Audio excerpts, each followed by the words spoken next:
Joe! Hi, friends. I have had a weird week. I got heckled in the street. A lady came up to me and said, "Can I ask you a question?" I said, "Of course."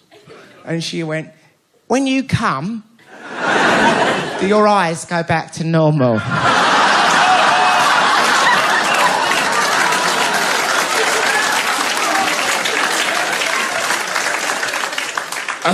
I don't know.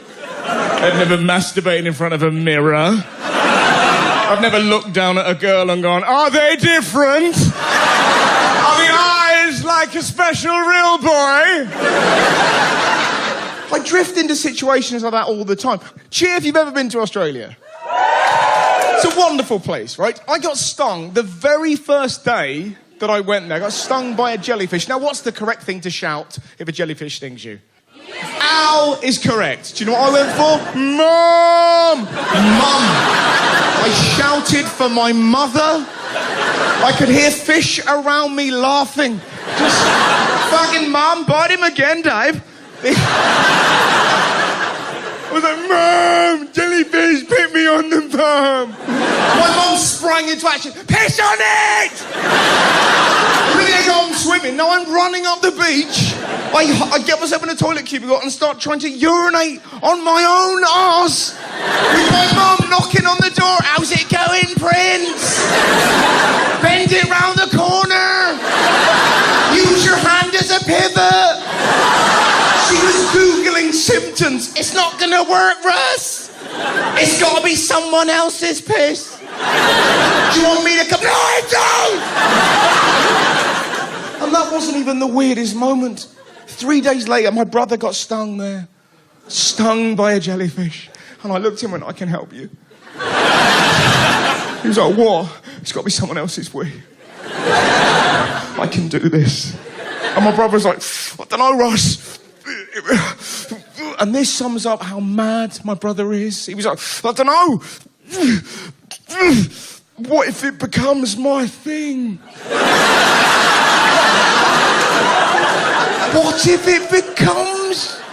Well, you know, you read about people and their lives change, and what if I really get off on being pissed on? I said, "It's a risk we're going to have to take." Look away. I started weeing on my brother, which is a rare moment for anyone. Just pissing away. And I looked at him and went, "Is that better?" And he said yes and no. "Is it your thing?" "No, it's not my fucking thing." Can it get stranger? Yes, it can. We were 100% certain that we'd locked the door. Or you think you've had weird looks in your life? You try having a confused Australian man open a door. What the fucking hell's going on here, mate? I'm quite quick off the draw. The only thing my brain had to come back with was, "We're not from round here."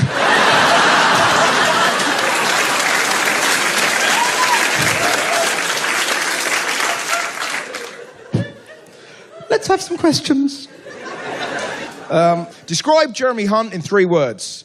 Underqualified cockwomble. How about that?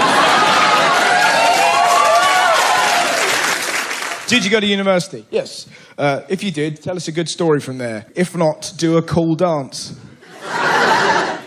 Well, I lived with a warden in halls of residence, and the first week I was there, he woke me up at 2 in the morning, and he was 40, I was 18, but he got free accommodation because he was doing a degree and he was older, and he kind of woke me up. I'm doing both, I'm combining them. He kind of woke me up and went, "Psst." It was 2 in the morning, and I went, "What?" And he went, "Drink this." And it was cider that he'd made. And slightly weird that he was in my room because I remember locking it, but he was in.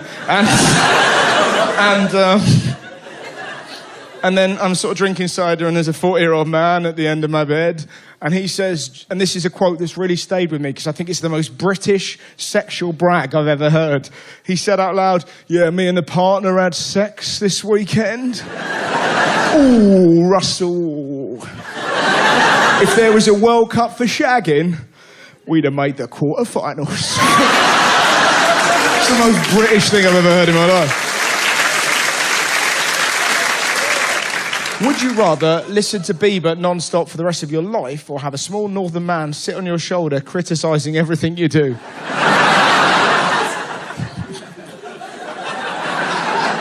Probably listen to Bieber. It'd be fairly weird, wouldn't it, if he just said, "What you doing? Oh, God, what you doing? Urinating on your brother? Jesus. Why don't you just convince a stranger to do it? Now you've ruined Christmas for the both of you and me forever." You can't say that. I can say what I want. Naughty man. Fuck you. Fuck you, not you. Oops. Oh, maybe ventriloquism's harder than you thought. I'm not so sure. So, you up for your first act? Brilliant. He's very funny, he's wonderfully posh. Please, welcome to stage the brilliant Mr. Ivo Graham!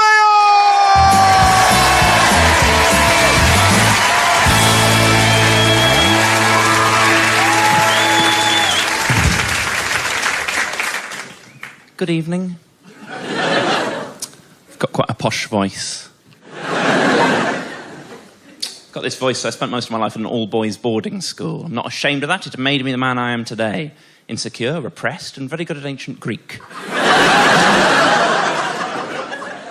Couldn't pleasure a lady, but I could translate the Odyssey. At the end of the day, which is the more transferable life skill? Studied for 5 years as a teenager at probably the least popular all-boys boarding school of them all. I went to a school called Eton College. Aware of the reputation Eton has. You come on stage, you say you went to Eton, you immediately feel people sizing you up. Go, what kind of an Aldertonian is he? Is he one of the bad ones, like David Cameron, slowly dismantling the welfare state? One of the good ones, like Eddie Redmayne, pretending to be disabled for money? That's a reference to the film The Theory of Everything. I hope you know that, otherwise that must seem bizarrely aggressive accusation. I've got a girlfriend. That's quite exciting. I like my girlfriend very much, but she's modern. She's a modern gal. She's got an iPhone 6. Crafty bitch. This loser's still trapped with his 4. I love my iPhone 4. Very complicated, modern piece of kit. Does everything I need it to do. But my girlfriend's always telling me, she said, you need to upgrade to a 5 or a 6. We're all obsessed all the time with upgrading. It's a very modern addiction, always having the newest thing. I try to remind myself I'm very lucky even to have just my humble iPhone 4. And I do this by reminding myself that I survived for about 6 months, about 5 years ago, with nothing but a Nokia 3210, which didn't have a 7 button. And that is the game changer right there. If you can survive those 6 months, you can pretty much achieve anything you want to on this earth. I don't know if you've seen modern mobile telephone numbers, guys. They pretty much all kick off with a lovely bit of 7. Life was hard. If I met someone and I wanted to take their telephone number, instead of saying, "What is your telephone number?" like a human being from this planet, I would first have to wrong-foot them with the preliminary question, "How many 7s does your telephone number have in?" Because I thought the only way I could add new numbers to my 7-less Nokia was by editing those numbers in place of the number of a previously existing contact. A very Darwinian approach to friendship. Like a nightclub. 1 in, 1 out. But those who made it were very lucky to receive the frankly insane text messages that I was sending during that 6 months. Text messages written without access to a P, a Q, an R, or an S. Fairly useful letters, you might not think so, but you'd miss them when they're gone. Every day a challenge, leaving my scarf at my friend's house, having to text him to say, "Give me my woolen neck heat device." And then AFAF to convey urgency. As fast as feasible. I don't have many catchphrases, but please do use AFAF in your own lives if possible. I like a long text, no spelling errors in my text messages, unless on one situation, unless I'm on a night out and I want to convey to people back home that I'm having more fun than I actually am. Me on my own in the corner of a club, pretending to be drunk, going, this is probably the point in a night where a weaker man would misspell alienation, so there we go. Not proud, but it's got to be done. My girlfriend, she's so goddamn modern, she doesn't even use words in her text messages anymore. Oh no. She's on the emoji wagon, hurtling towards illiteracy. She's a whore for a hieroglyph. No stopping. I'm too loyal to the words, guys. I don't want to boast, but I know tens of thousands of words. I learned them at Eton. I read books. I would underline the words in those books if I didn't know them, look them up in a dictionary, try to use them in a sentence 3 times before the end of the day. It didn't cure the loneliness, no, but it did distract me from the loneliness for a certain period of time. I don't forget them all, but I want to please my girlfriend and stay in the relationship, so I will use the emoji pictures, but here's my compromise. I won't use ones that are at all relevant to the conversation we're having. Flummoxer. She'll send me another of her infuriatingly affectionate text message saying, so nice to meet your parents the other week. I feel so close to you right now. Then a smiley face and a love heart. Snooze. This guy replies with a saxophone and the Japanese flag. What kind of mind games is he playing? What kind of jazz has he known in the East?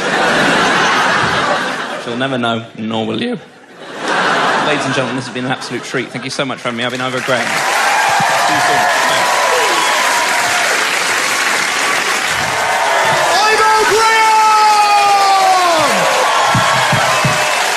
We'll be back after this short break.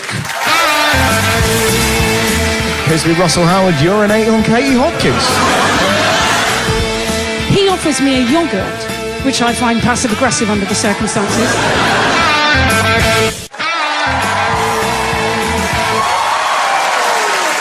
Ladies and gentlemen, welcome back to Stand Up Central. Now, friends, let's have some of these damn questions. Have you ever wondered how long it takes a giraffe to throw up?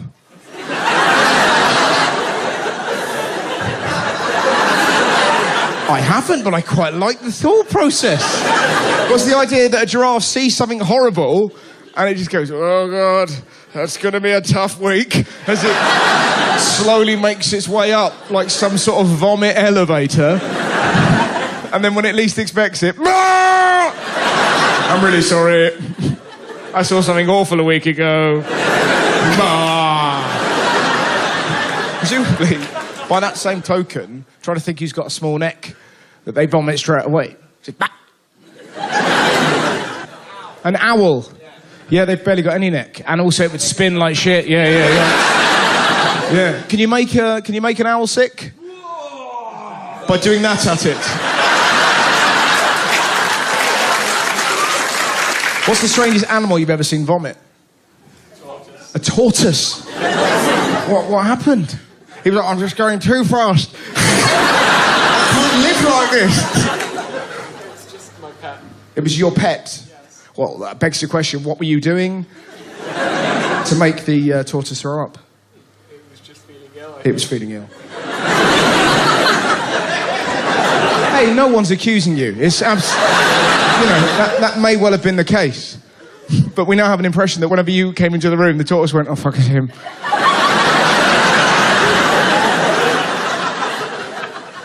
Max Montgomery. Good name.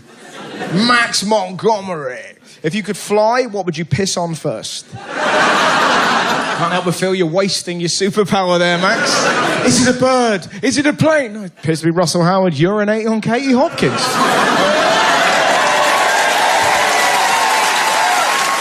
Are you up for your next act?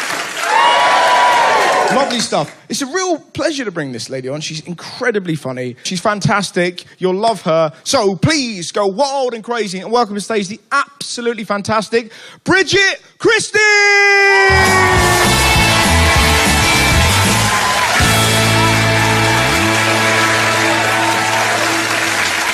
Thank you very much.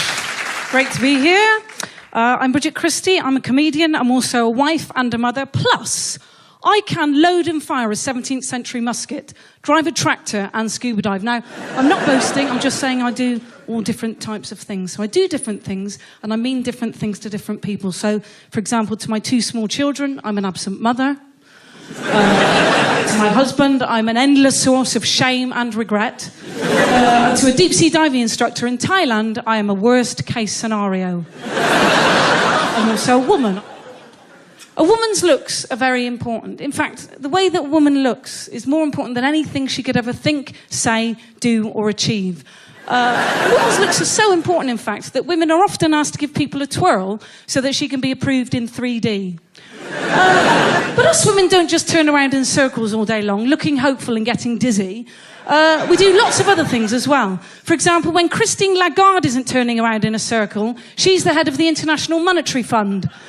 Angela Merkel fills her time between turns by being the German Chancellor. Jane Torville is not a good example to use here. There have been very many great women. Not in adverts, though. There's only 2 types of women in adverts, right? There's only 2 choices available to us, okay? We're either highly sexualised and wanton, or we're passive and vacuous and idiotic, okay? So women in adverts are either coming on a window pane because they can't believe there's no draft coming through the double glazing, or we're laughing at salads. There's absolutely one clap there, thanks. There's nothing in between. I stopped going up for adverts. I was so annoyed with how women are portrayed. It was a particularly bad one I went up for. It was for a yogurt advert. I went in, they said, "Hi, Bridget, so for this one, you go to the fridge, you open the fridge door, there is a man inside the fridge holding a yogurt on a tray. You are not to look threatened or intimidated or worried because we want it to look naturalistic." I said, "Sorry, there's a man inside the fridge." I said, "Yeah." I said, "I do have one question." They said, "Yes, all right, but we do have a lot of people to see today." I said, "Right, this man who's inside the fridge, do I know him at all?" They said, "No." I said, "I don't know him." They said, "No, why would you know him?" I said, "Sorry, so he's a stranger then?" They said, "Yeah, if you like." I said, "There's a strange man inside my fridge who I've never seen before, even locally?" They said, "No." I said, "But you don't want me to respond in any way or look worried or frightened or intimidated?" They said, "No, just be cool with that." I said, "I'm home alone. There's a strange man inside my fridge who I've never clapped eyes on before. Yet you..." They said, "No." I said, "Has there been any sign of a break-in at all?" They said, "No." I said, "So how did he get in and in the back?" They said, "Bridget, please. We've got a lot of people to see today. We really don't have time for this. It's a very simple scenario. It's just a yogurt advert. Nobody's going to be thinking, oh, is she on her own? Where's the husband? Oh, I hope she..." No one's going to be thinking that, Bridget. Only you're thinking it. If you could, please, we're really pushed for time today. It's a very simple scenario. You're at home, you open the fridge door, there is a man in there. He offers you a yogurt on a tray, which he's already open for you. You take the yogurt, and then if you could just swoon, because he's a very attractive man, then we're done here today. I said, whoa. Sorry, I'm swooning now. So you're saying that I'm sexually attracted to him? They said, "Well, he's a very attractive man." I said, "I'm sorry, Mr. Yogurt. I just need to clarify something about this advert, because it seems to have a very dark underlying message, and I don't think you've done it intentionally. I don't. But I think that once I've pointed out to you, I think you'll be actually very relieved. So, I'm home alone. Yes, that's right.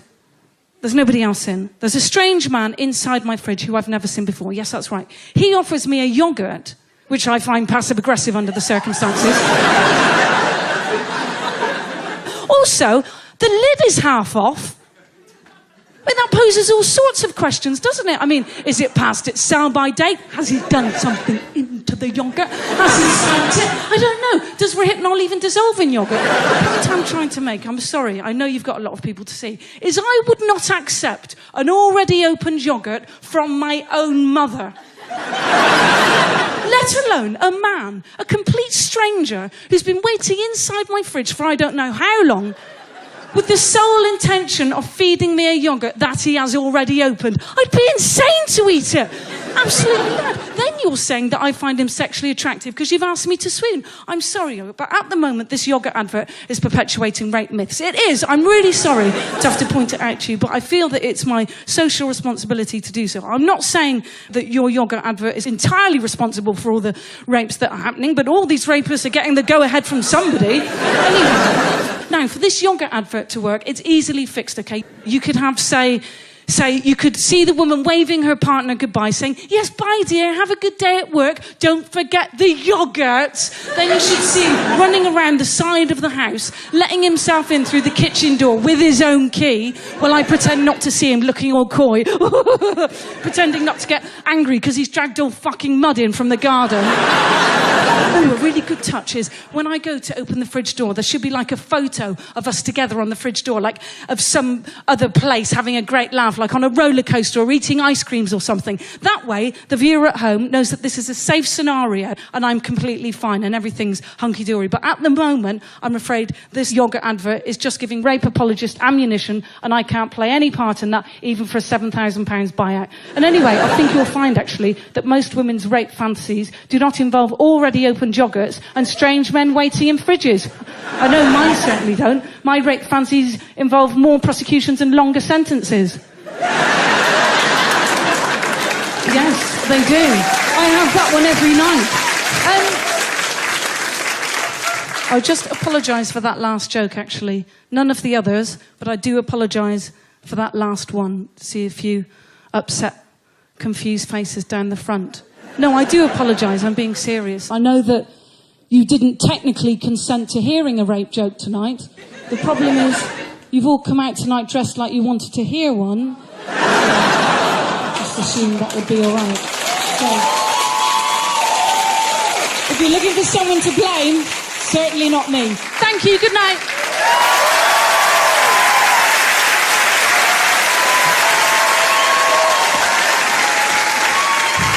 Ladies and gentlemen, the wonderful Bridget Christie!